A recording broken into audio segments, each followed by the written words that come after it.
VK Mishra present. हमारे channel पर बने रहने के लिए हमारे चैनल को लाल बटन दबा करके सब्सक्राइब करें और साथ में बेल आइकन घंटी दबाएं।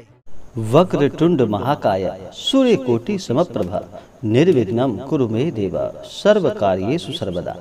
जय श्री गणेश, जय श्री राधा कृष्ण। आप सभी का हमारे YouTube चैनल पे बहुत बहुत स्वागत है।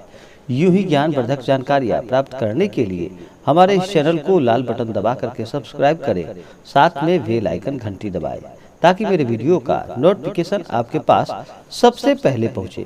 आइए आज सुनते हैं विनायक चतुर्थी की कथा। इस बार विनायक चतुर्थी का व्रत 16 अप्रैल 2021 दिन शुक्रवार को मनाया जाएगा। विनायक चतुर्थी का व्रत हर माह के शुक्ल पक्ष की चतुर्थी तिथि को आती है। हर माह में दो पक्ष होते हैं, एक कृष्ण पक्ष और दूसरा शुक्ल पक्ष। कृष्ण पक्ष में संकष्टी गणेश चतुर्थी का व्रत किया जाता है और शुक्ल पक्ष में विनायक चतुर्थी का व्रत किया जाता है। जो भी भक्त सच्ची श्रद्धा के साथ विनायक चतुर्थी का व्रत करते हैं, भगवान गणेश उनके सभी विघ्नों को हर लेते हैं। भगवान गणेश रिद्धि और सिद्धि की दाता है।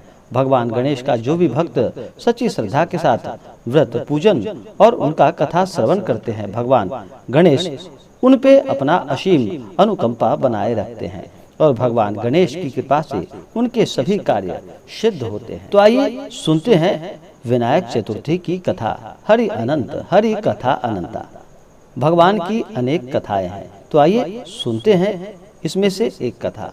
बोलिए प्रेम से भगवान गणेश की जय। उनके माता पिता भगवान भोलेनाथ, माता पार्वती की जय। बहुत समय पहले की बात है कि एक बार भगवान शिव और माता पार्वती नर्मदा नदी के तट के किनारे बैठे थे।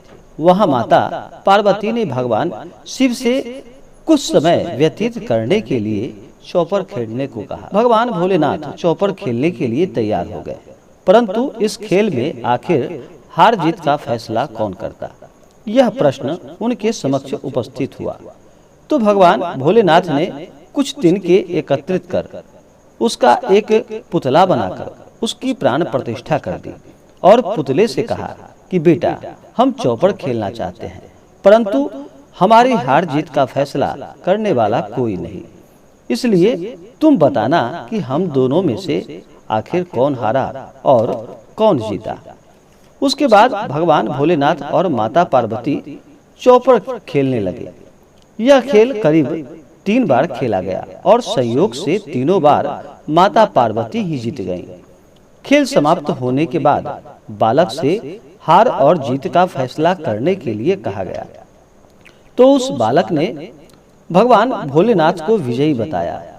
यह सुनकर माता पार्वती अत्यंत क्रोधित हो गईं और क्रोध में उन्होंने बालक को लंगड़ा होने का और कीचड़ में पड़े रहने का श्राप दे दिया।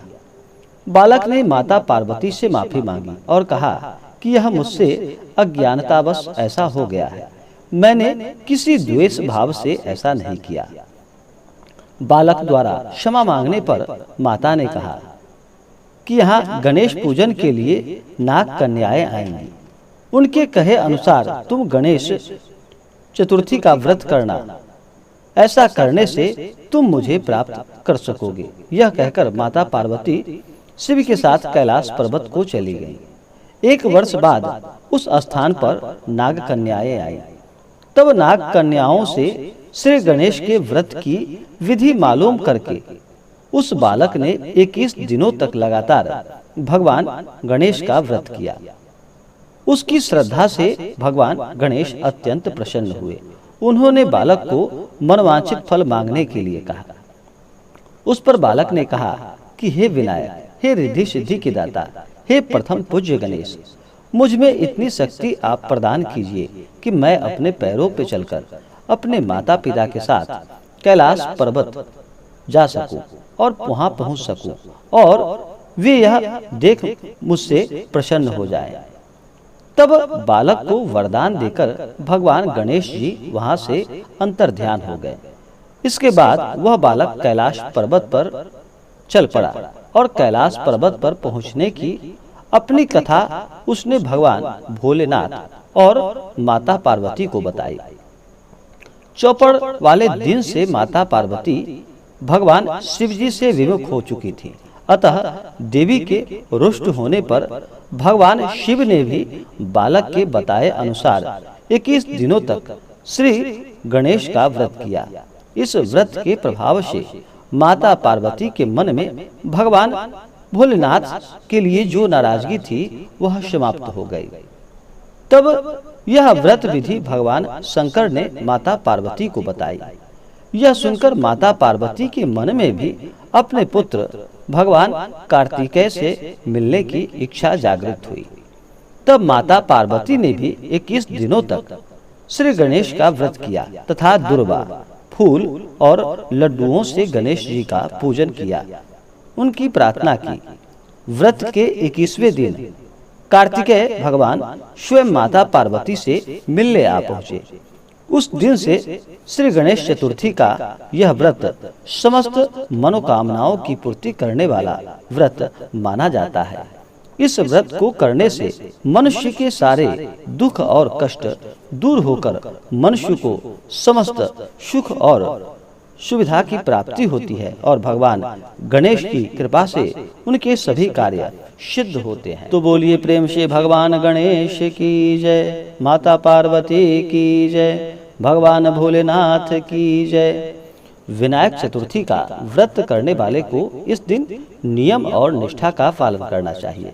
विनायक चतुर्थी के दिन किसी के ऊपर आप क्रोध ना करें।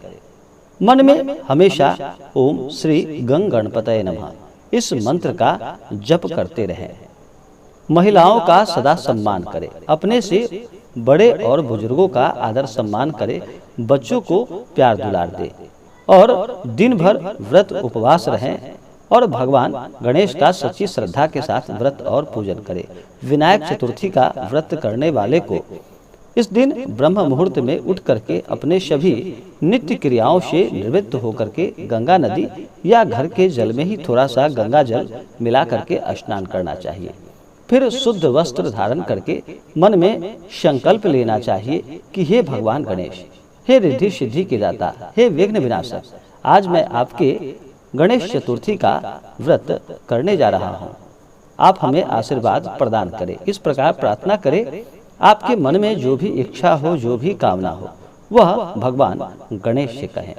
उसके बाद फिर भगवान गणेश का विधि और विधान के साथ पंचोपचार या षोडशोपचार पूजन विधि के द्वारा भगवान गणेश का पूजन करें। एक अच्छे से जगह ले, वहाँ पे एक चौकी लगाए, चौकी लगा करके भगवान गणेश की प्रतिमा या फोटो वहाँ पे रखे। उसके बाद भगवान गणेश के ऊपर जल पंचामृत चढ़ाएं, फिर शुद्ध गंगा जल चढ़ाएं, भगवान गणेश को वस्त्र चढ़ाएं, यज्ञोपवीत चढ़ाएं, भगवान को अक्षत, चंदन, पुष्प, सिंदूर चढ़ाएं, उनको दुर्वा चढ़ाएं, पुष्पों की माला चढ़ाएं और फिर धूप और दीप दिखाएं। इसके बाद जल चढ़ाएं, द्रव्य दक्षिणा चढ़ाएं। उसके बाद भगवान गणेश विनायक चतुर्थी व्रत का कथा श्रवण करें, फिर भगवान गणेश की आरती करें। इस प्रकार पूजन करते हुए दिन भर भगवान नाम का स्मरण करते रहें। मनुष्य को तभी जाकर के सुख और समृद्धि की प्राप्ति होती है जब उनके पास पुण्यों का फल हो। मनुष्य के जब पाप और ताप नष्ट होते हैं तभी जाकर के उनके सभी पुण्यों का उदय हो पाता है। उसके बाद ही मनुष्य को सभी प्रकार के सुख और समृद्धि की प्राप्ति होती है। इसलिए सच्ची श्रद्धा व विश्वास के साथ भगवान गणेश का पूजन करें तो भगवान गणेश आपकी इच्छाओं को पूर्ण करेंगे। तो आशा करता हूं कि यह जानकारी आपको अच्छा लगा हो। ऐसे ही ज्ञानवर्धक जानकारियां प्राप्त करने के लिए हमारे इस चैनल को लाल बटन दबा करके सब्सक्राइब करें, साथ में बेल आइकन घंटी दबाएं ताकि मेरे वीडियो का नोटिफिकेशन आपके पास सबसे पहले पहुंचे। वीडियो को लाइक और अपने मित्रों तथा दोस्तों के साथ शेयर करें। सुखी रहें और स्वस्थ रहें। जय श्री राधे कृष्ण। धन्यवाद।